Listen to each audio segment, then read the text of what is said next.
I would like to call to order the Board of Education meeting for Tuesday, September 1st, 2020. The Board of Education meeting for September 1st, 2020 will be conducted completely online. Executive Order N2920 supersedes prior instructions and prohibits a gathering space even if social distancing guides are followed. To participate in the online meeting, please see the link on our website. Live streaming on YouTube will begin approximately at 6 p.m. when we reconvene to open session. The URL for the YouTube live streaming may be found on the NHUSD webpage just before the meeting reconvenes to open session. Are there any speakers for closed session items? There are none. And seeing there are no speakers for closed session, the board will now leave open session to go to closed session.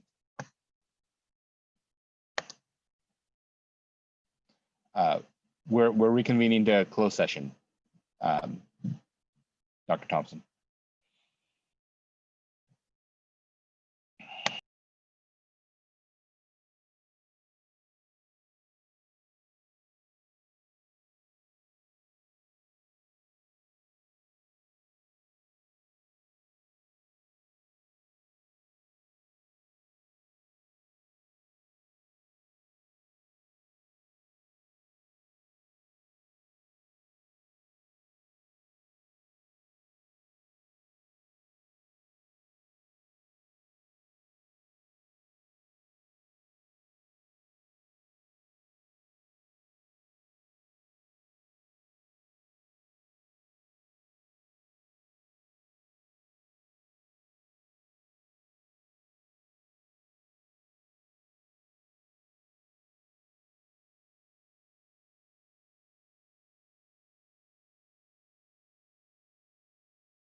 Okay, the board will now convene to open session and report out from closed session. The Board of Education meeting for Tuesday, September 1st, 2020 will be conducted completely online. Executive Order N2920 supersedes prior instructions and prohibits a gathering space, even if social distancing guidelines are followed. Live streaming on YouTube will begin now for open session of the Board of Education meeting. The URL for the YouTube live streaming may be found on the NHUSD Board of Education webpage starting now. If you would like to provide public comment for this meeting, you may do so by utilizing the raise your hand option in Zoom when that agenda item is up. If you are calling in by phone, press star nine and wait to be called upon. There were no comments provided to public comment email prior to the start of this meeting. Additionally, we do want to remind the public that we will not be responding to questions posed by those making public comment this evening. Relative to closed session items 3.2 and 3.2, sorry, 3.2 and 3.3, relative to closed session item 3.1, the board, by a vote of 4-0, with Trustee Chima being absent, approved the settlement agreement. Nothing else to report out. May I have a roll call, please? Core. Here. Canlis. Here. Chima. Chima. It looks like Trustee Chima is not yet here. Wong. Aye. Nishihira. Here. Here. Okay. Just let the record reflect that member Chima is not here at the time of roll call, and we will notify the secretary when she arrives. In fact, let's see here. Why don't we take a pause for a second and see if we can, let's see if we can get her in here. So that way we don't have to.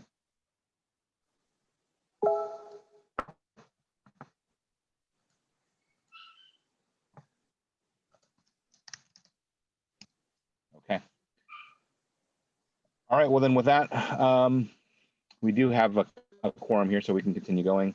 All right, I'll entertain, moving on to item 5.2, I'll entertain a motion to approve the agenda.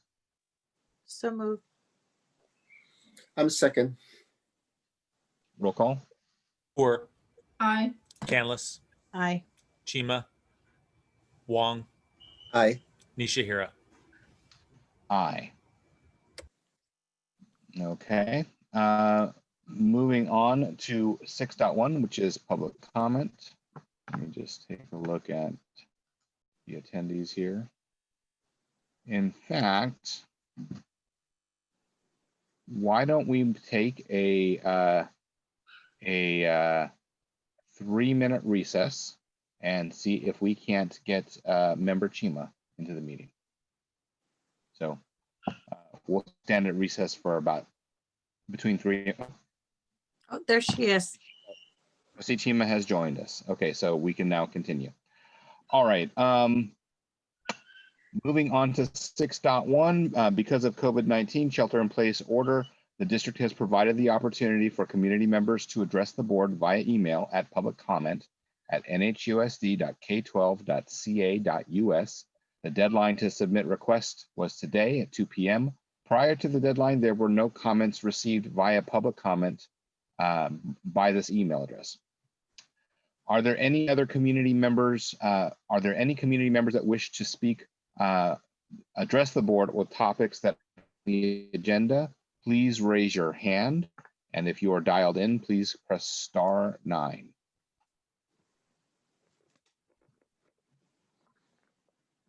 Okay. Seeing no raised hands, we will then move on. Just check again. Yep. Seeing no raised hands, we will move on to 7.1. And everything else is, let's see if we got any, just a second, see if we, received any emails. Okay, and at this time, again, there were no comments received by the public comment email. So at this point, if anybody would like to address the board with topics that are on the agenda, please raise your hands.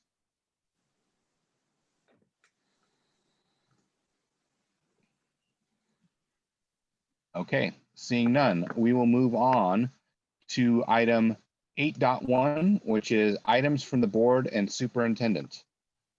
Please, if there are board members that have something they'd like to share, please raise your hand.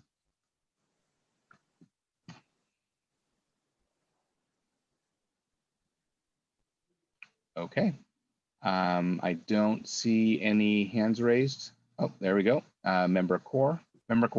Yeah, I think I'm going to keep it very brief. I wanted to say that I really appreciated the Measure M tour that we took of the facilities, all the modernization projects that we have going on across all our sites or several of our sites last week. That to me, the in-person exposure was so much more valuable than getting a presentation. So I commend the district. I commend you, Dr. Thompson, for coming up with that and having our facilities director and managers there to really walk us through all the changes that are happening. That was, to me, that was really valuable. And we talked about this during our session as well. But when we went through, one school to the next, there's obviously going to be some, changes per sites, right? Because every site is different. Every site is different, and depending on if they're brand new from ground up project versus a modernization of an existing building, right? Those are going to vary. But I think it's something that we have always talked about, that that difference from some of our school sites that were always in question. We saw those even in the modernization projects.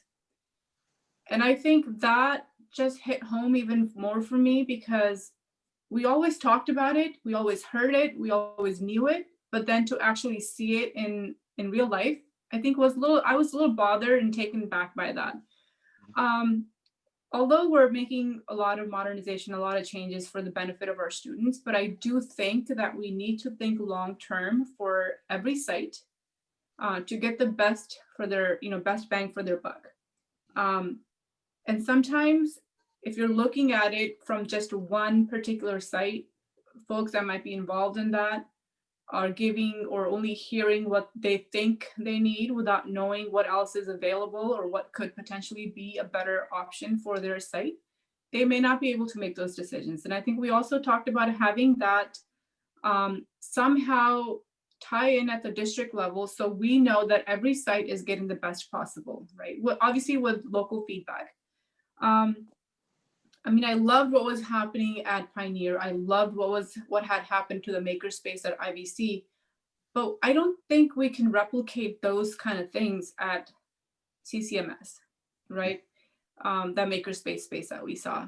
We will try. We're gonna always have our limitations with any existing building, right?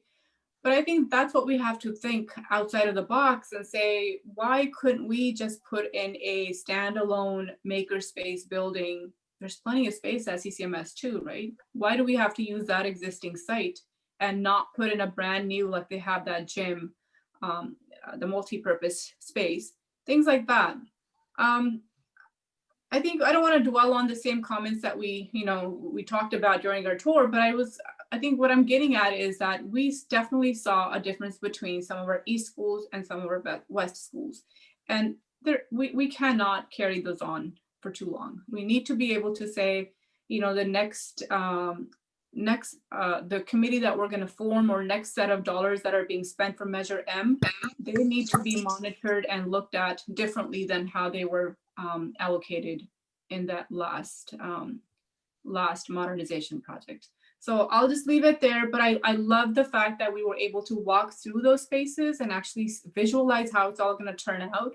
We hear a lot about makerspace, and I was excited to see it because it's one of those classes my nephew loves so much, he talks so much about, but to actually see what he loves about it and how it's all set up, I think it was really nice to see. So I want that kind of, exposure, that kind of experience for all our kids across all our sites, regardless of where that school happens to be. So I'll stop there, but I think overall, I really enjoyed that tour. Thank you, Member Core. Comment? Actually, Member Canlis has her hand up. Okay. So, sure. Member Canlis, did you want to maybe go? Yeah, I'll go ahead. I just want to follow up after what Member Core had mentioned regarding our tour.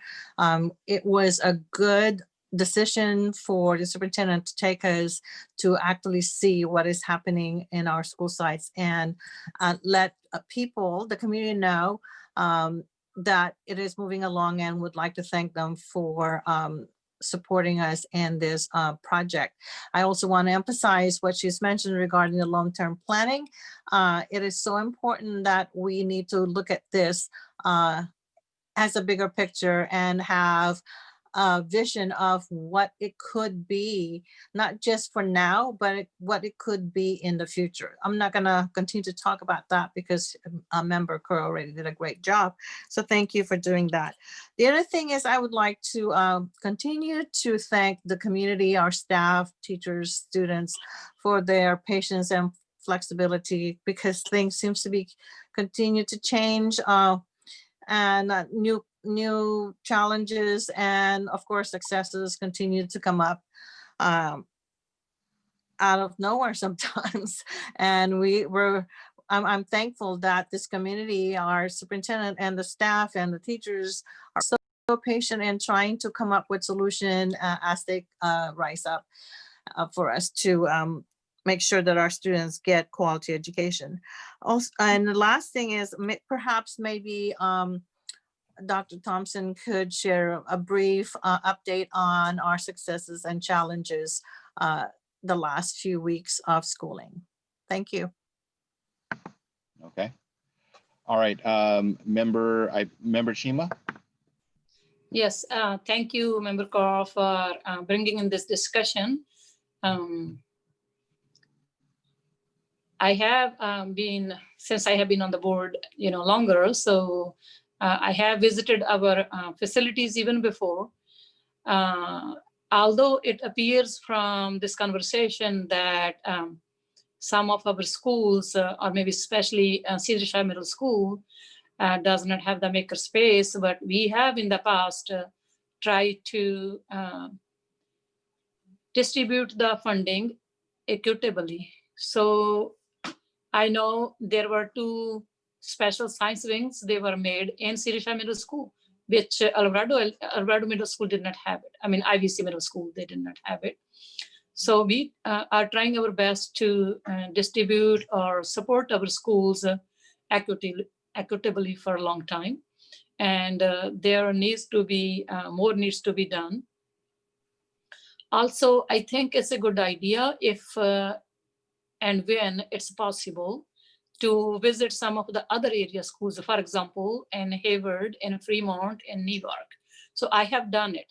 So relatively speaking, our schools, I'm proud of our schools. They are one of the best in the area. Thank you for our hard work of our staff. Thank you. Okay. Anybody else? I know that Dr. House, Jeff, or okay. All right, Dr. Thompson.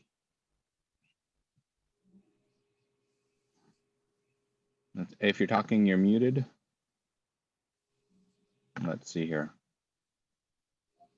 Yeah, if you're talking, yeah, it looks like you're muted. Well, then why don't I do this? Why don't? Sorry, I got it. Okay. I shifted devices. I got 2 devices going on, and I shifted, and the mute button was. Anyway, sorry. Yeah, a few things. We've got a lot going on, as you know, and we definitely had some. I'll start with what Trustee Canlis talked about, which is some of our successes so far and some of our challenges. I would say our probably our biggest success so far is on the the connectivity side for our organization as a whole. I mean, we have little issues here and there, but we started the year with everybody having access to connectivity and a device. Obviously I know the little things that didn't go perfectly here and there, but compared to some other districts that don't even have their Chromebooks yet, we're well ahead of that. Another success, our teachers and our school site staffs working with parents to really make this transition as smooth as possible for them. And, again, there's always little outlier things here and there, but by and large, the work that our teachers and our staff put in and the patience of our parents and students, that's gone overall really well. Challenges, we're still experiencing challenges in unexpected areas. For example, Zoom. I apologize up front for all the parents and students or anybody else out there who's listening who's had some frustration with that. So have we. That was an area that we thought, based on last spring, we wouldn't have any difficulty with, but it's proven to be that some of the challenges we've had have been pretty significant that way. And it's not unique to us, but it's frustrating when we feel like we've done so much work to prepare to have a platform not perform as expected. But we're working through those. Zoom bombing, of course, was something that everybody's dealing with, and we're taking steps to fix that too, which has generated some frustration with Zoom, quite frankly. But we're getting there. Things are slowly falling into place. Still a lot of work. I know on the parent end, on the student end, and on the teacher end, the workload, the amount of time being spent, the amount of stress and energy going into making all this work, it can't be overstated. I mean, I want to thank everybody for your patience and really working to make this happen. I'm hoping that at some point we were able to get everybody back, but we're not quite there yet. And but we're preparing for that when we can. Let's see. To that end, for those of you, as you probably know, I think most people know that we send out a survey to everybody, parents, students, teachers. Please fill it out. Right now we have over 800 responses. What we're going to be doing, we're gathering information that way. If you're having issues at the site level, please let your principals know or your site staff know. We're collecting all of this information, and on the 15th of September, we'll be presenting, giving a presentation on where we're at in terms of distance learning, where it looks like we're heading in terms of reopening plans. If you remember back to, it feels like a year ago now, when the board adopted the schedules and then adopted the distance learning start to the year, we said that we would come back on September 15th to revisit where we are in the reopening process. So that'll be coming on the 15th. So please fill out the survey, because we are going to be sharing the results of that on the 15th. Let's see. Some of you may have seen, we've had some, like most places, we've had some people that are affiliated with us that have come down with COVID. And, I just want to reassure everybody that the first thing we do when somebody in our organization comes down with COVID test positive, we work immediately with the county public health department. We follow every step that they are requiring and recommending. We do all of that. And then we take a look at the kind of locally where we are. And we usually go above and beyond anything that the county is recommending. For example, when in doubt, we shut a school down, we clean it. And in an effort to be overly safe, there may be some inconveniences for people. For example, you may not be able to walk into the office if we're closing something down. We sent something out, as you know, probably the Ed Services Center where we work is closed this week. We've had some positive test cases there. One of our schools, Hillview Crest, we sent out something today. The office is closed there for the rest of the week. So this is our reality, and this is what we'll be responsive. We'll act quickly, and we'll communicate everything we can. But along with that may come some inconvenience. So I apologize for that. But in every instance, you should still be able to access staff. We're all working. You just can't walk into the building, as an example. Okay, and the last thing I want to close with is the facilities tour we did was great. And I think you saw two sides of that, where Trustee Chima was involved. I think back in the days when the bond was passed and the money was allocated. And then, if you look at it now, it's hard to see where all of those decisions were made, but those decisions were made, and a lot of times locally. For example, Searles has amazing work being done there, but it's going to look different than was happening at Pioneer. But that's because there was some local choice that went in. But again, Searles, which is right down the street on the east side of town. If you get a chance, go look at what's happening there. Pretty amazing stuff. We are in the process of gearing up for the next stage of both work with the money that we have from Measure M, but also looking down the line. When Measure M passed, there was not enough money in that bond to meet our facilities needs, even at that time. So we're in the process of revising our facilities master plan, which will include a safety and security component, cameras, fencing, things like that.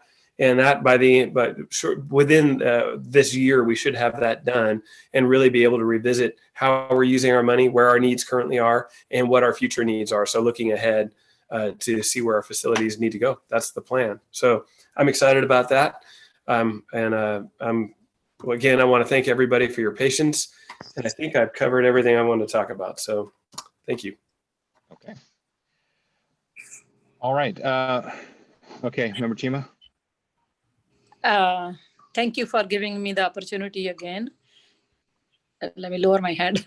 So after this conversation by our superintendent and having the tour of our facilities, I have an idea in my mind. I just want to share it. There is no rush, no push. It's just an idea. Because I was born and raised in India, so money was always scarce. In my primary school and my middle school, we used to have the classes being a student, and also after that being a teacher. We used to have classes underneath the trees. So when we were having the tour, I was looking for some spaces that if some teachers, they agree to do that in the open air, if part of the day, maybe part of the period, they can have in the future, whenever we come in person, if we can have a similar choice. It is just an idea. It's just a vision came to my mind. I just want to share it with you in the future, because we all need our open spaces now more than ever. Our open spaces for our optimal physical and mental health, we need our open spaces. So it's just an idea came to my mind, just want to share it with you. Keep in mind when we develop the future master plan or do something with our facilities, we can have something like that in our mind. Just an option. Thank you. Thank you, Member Chima. Okay, I'll go ahead and go next. So over the last couple of weeks, I've been kind of just trying to keep my ear to the ground and really kind of get a sense for how things are going. I've spoken with a few teachers and with a few parents to kind of get an idea of how things are going. And I think on balance, things are going generally well. I think that I share the superintendent's enthusiasm and optimism. I, at the same time, wanted to make sure that we, that we addressed kind of in real time some things that I'm hearing. Now, we'll hear a lot more when the survey comes in, but just in some recent conversations, and you see it also a little bit in some of the Facebook groups, because we do pay attention to all that as really good, clear signal. Describe It's breaking up. of what our oh, how's my quality now? Is this good? It went Can you guys hear down me? before. Now we can, but before not. Okay. Breaking up. Okay. So just wave your hands if I break up again. Okay. So there's three big areas that I've been notified about, or just three example issues. One, many parents and students report that they are getting assignments sent to them by teachers who are not using the learning management system, and they're getting a lot of email. So they're getting a lot of email, and I think in return, teachers are probably processing a lot of email. And this creates this big, massive email on both the teacher side and on the parent side and the student side. And sometimes things get missed. And so there's been some frustration with some of the students there that that they're missing things because things get lost in email. So that's one example. Another one is that there's sometimes students have intermittent or problematic internet connections, and sometimes they get dropped from the Zoom call. And in many cases, if a Zoom call is in session and somebody tries to re-enter it, they basically get locked out if the teacher keeps them back in. And then the third one is I've talked to a couple students, and there's this distinct feeling that they're getting that there's a lot more homework than they did pre-COVID. I mean, in all actuality, all work is homework now because they're all at home. So I think that that stands to reason. But I think the real point here is that I want to implore the teachers and the students and the staff to fill out the survey, because we need a structure by which we can take and catalog and track all of these issues. And I think that I'm looking forward to seeing what the output is like, and then we can work together to figure out like how best to address. And I would actually volunteer my to help the technology team with diagnosing any issues that might have root causes related to things like the single sign-on authentication not being set up properly, or things like that. There's a bunch of things that when not done, when not configured correctly, and when not used correctly, ends up creating more work potentially, and then people figure out workarounds, and then it becomes a problem. So anyway, if there's anything that we can do to kind of get to some of that root cause analysis, I'm always available to help. Okay, so that is kind of my observations from distance learning. And then the other thing is on over the weekend, I attended the late Craig Harper's drive-through memorial. It was really beautiful. And I wanted to thank the Logan staff and everybody who helped to coordinate that. It was really touching, and I was glad that the family was able to celebrate, a great teacher and a great friend the way that we did. So I wanted to thank everybody for that. Other than that, that is what I had. All right.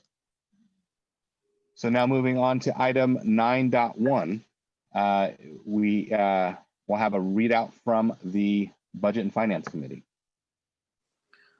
We have our meeting tomorrow. Okay. Thank All right. you. Sure. Okay, so then we'll move on to 9.2. 9.2, last week we had our, or I think it's 2 weeks ago now, we had our communication and advocacy group. There's a couple of things that we did. We started to develop our plan and put some real milestones around the different communication vehicles by the beginning, by the end of of this year. We wanted to identify all the different milestones that we needed to accomplish. We talked about the website platform potentially moving over to some other software platform. We're probably taking it under advisement to move over to something called WordPress, which is more widely supported, but we have to figure out the plan on how we're going to actually do that. We also talked about the branding process. Dr. Thompson kind of reviewed all the information that he had from the city of Union City and the process that they went and talked about, what our process could look like. Oh, okay. Talked about how our process could look like here in New Haven. And then we're going to be, we've put together a survey where we're going to be sending out to stakeholders regarding how they need to use the website. We approved the final draft of the survey, should be going out very soon. So that was what we did at our last communication and advocacy meeting. And I've already queued up kind of a list of things to talk about for our next one. So a lot of good progress there. Anything that you want to add, Dr. Thompson, or any questions that anybody has? No, I think you covered it. I'm looking forward to that work. There's some good work ahead of us, and it's going to help streamline our communications across the district. Cool. All right, then we are going to move on to 9.3, which is updates from other people, from other committees. Yes, Member Canlis. Yeah, just a reminder that our next AXPA meeting is on September 10th. That's a Thursday at 6 p.m. And we have a representative from the county talking about childcare, daycare resources that we might be able to use. Because I know a lot of times we don't have enough free or low childcare facilities. So it might be a good opportunity to ask her where and how can we find some more childcare for people who cannot afford what we have in our district. Thank you. Okay, great. All right, any other committees? We didn't have any meeting for Mission Valley ROP. Okay, There was no meeting. got it. Okay. For the foundation, I don't have the dates, but this year's Muttstrut is going to be a drive-in dog-based movie. I don't have the details on it yet right now, but you could check the website for the actual dates. I can I'll report out at the next meeting. It's not for a little bit. So it's gone to the dogs. Yep, it's gone to the dogs. That's right. Okay. Let's see. That moves us on to item 10.1. And let's see. Why don't we do this on my computer? Can I have somebody off to read the resolution 005-2021? I can do that. Okay. Member Chima, please. New Haven Unified School District Resolution number 005-2021. School Board Resolution in support of Proposition 15, California Schools and Local Communities Funding Act of 2020. Whereas for 4 decades, school districts in California have experienced underinvestment and devastating cuts, causing California's school funding to fall behind and resulting in fewer services and resources for students and teachers. Whereas Prop 15, California Schools and Local Communities Funding Act of 2020 does not affect property taxes for homeowners or renters because the initiative exempts all residential property. Whereas experts estimate that Prop 15, California Schools and Local Communities Funding Act of 2020 reclaims $12 billion in property tax revenue every year to ensure that our schools and communities have the resources to educate all of our kids and the services to support all of our families. Whereas per pupil funding has declined from top 10 in the nation to 39th. Whereas the top ranked state spends $10,259 more per pupil to educate their children than California spends. Whereas the measure invests up to $4 billion annually for K through 14 schools to ensure that our kids receive the world-class education they deserve. Whereas California should be a leader in innovation by educating the next generation of students to compete in the global economy. Whereas Prop 15, California Schools and Local Communities Funding Act of 2020 grantees funding to all school districts over and above Proposition 98 funding, and following the local control funding formula to all students in need in all districts. Whereas the measure also provides billions in funding yearly for cities, counties, and special districts in locally controlled revenues for affordable housing, parks, libraries, emergency responders, and essential workers, health and human services, libraries, public infrastructure, and much more. Whereas the measure incentivizes the development of residential units and provides more funding for communities to invest in affordable housing. Whereas the measure provides new tax incentives to spur new investment in small businesses by eliminating the business personal property tax on equipment for California small businesses. Whereas the measure also exempts all small business owners whose property is worth less than 3 million. Whereas now more than ever, in light of the national and state economic crisis precipitated by the COVID-19 global pandemic, California schools and community colleges require additional revenues for the continued provision of education and services to the children, youth, and families of California. Therefore, be it resolved that the New Haven Unified School District endorses Prop 15, California Schools and Local Communities Funding Act of 2020, a measure on the California ballot in November 2020. Thank you. Thank you. Thank you, Member Chima.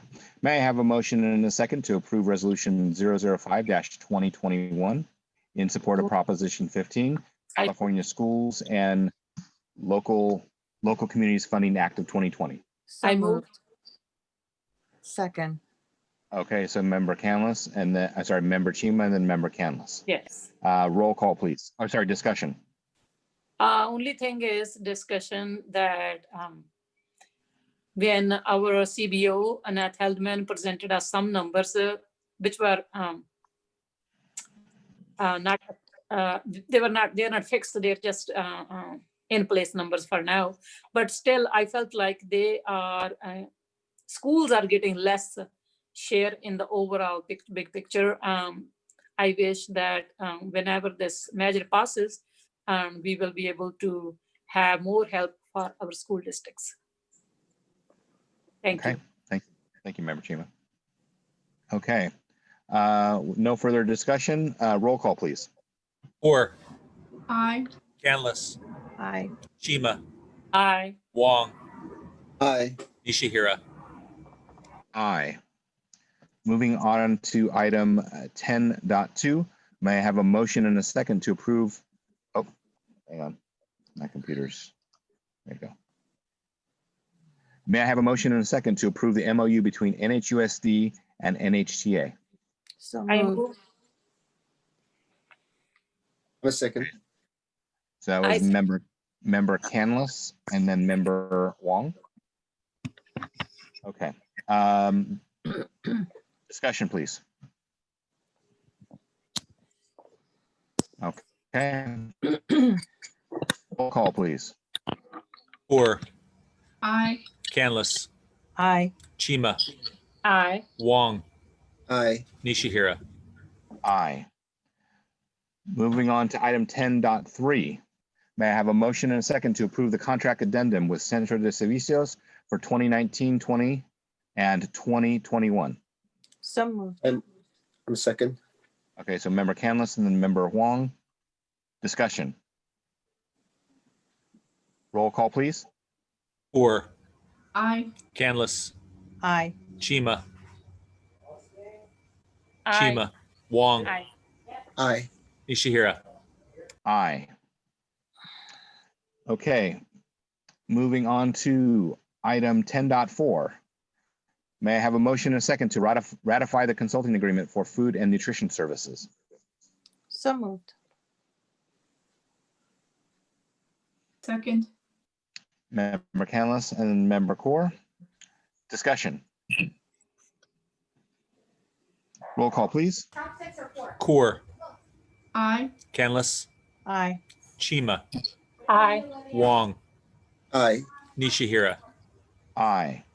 Moving on to item 10.5, ratification for the contract of ESC HVAC unit replacement. May I have a motion and a second to ratify the consulting agreement for food and, oh, sorry. That's the wrong one. That's VSC.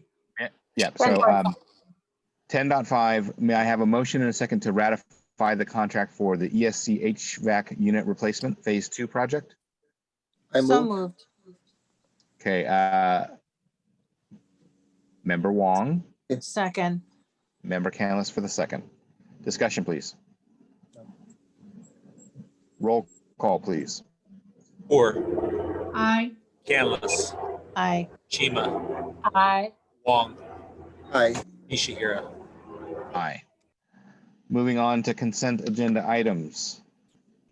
May I have a motion in a sec, or actually, before I do that, are there any items in consent that any board member would like to pull out for separate vote? Okay. With that, may I have a motion in a second to approve consent agenda items 11.1 to 11.10? I So move. moved. Second. Okay, so so Member Chima and then Member Canlis. Discussion. Okay, roll call, please. Core, Aye. Canlis, Aye. Chima, Aye. Wong, Aye. Nishihira. Aye. Okay, we are going to be skipping item 12 because nothing was pulled from consent. Moving on to item 13.1, assessment of governance procedure and protocols. Does anybody have anything that they'd like to bring up about today's meeting that they'd like us to address for future? Efficient. Pardon me? Efficient. Oh, Efficient very enough. efficient. Be prepared. Okay, all right. With that, then we'll move on to 14.1, board consensus. Board member requests of staff. Does anybody have any requests of staff? They have plenty of work. They do. Member Canlis, you have something. I just want them to take care of themselves because we do have a lot of work and some of them are difficult ones. So take care of yourselves. Stay safe, stay well. Okay, And I Thank want you. that in writing. Just kidding. all right. Thank you. Yeah, I think I don't have any requests of staff right now. Everything that I've said, I've mentioned in my comments. I am really looking forward to seeing the data from the Survey. virtual instruction survey. But other than that, we can maybe take actions after we have some data. So I'm looking forward to that. Sure. Okay, looks like we are out of agenda items. So with that, we will adjourn. Thanks, everybody. Thank you. Thank you. Good night. Good.